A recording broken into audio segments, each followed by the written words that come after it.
సాధారణంగా కార్తీక మాసం అంటేనే ఎంతో పవిత్రమైంది. అయితే ప్రస్తుతం కార్తీక మాసంలో అమావాస్య రేపు అంటే నవంబరు 30న రానుంది. ఈ రోజున శనివారం కూడా కావడం ఎంతో గొప్పదైన విషయమని కూడా చెప్పుకోవచ్చు.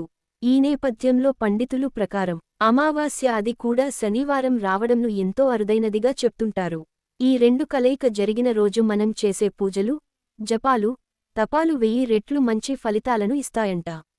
ఈసారి శనీశ్వరుడు అమావాస్య ప్రభావం కారణంగా కొత్త ఆంగ్ల ఏడాది కంటే ముందే కొన్ని రాసుల వారిని కింగ్ మేకర్లను చేయబోతున్నాడు.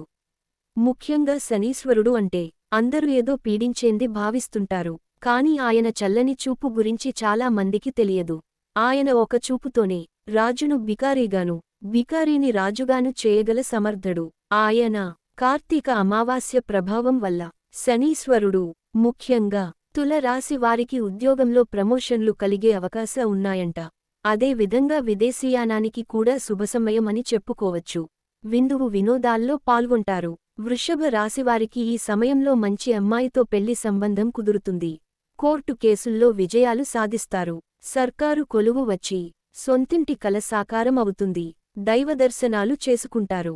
కర్కాటక రాశివారు వీరు ముఖ్యంగా సోదరులో ఉన్న వివాదాలు సమసిపోతాయి. అత్తింటి నుంచి ఆస్తులు మీ సొంతమవుతాయి. రాజకీయాల్లో రాణిస్తారు. పలుకుబడి గల వారితో పరిచయాలు ఏర్పడతాయి. మీ వల్ల చాలా మంది లాభపడతారు. ఈ విధంగా ఈ రాశులకు మంచి జరుగుతుందని పండితులు చెబుతున్నారు.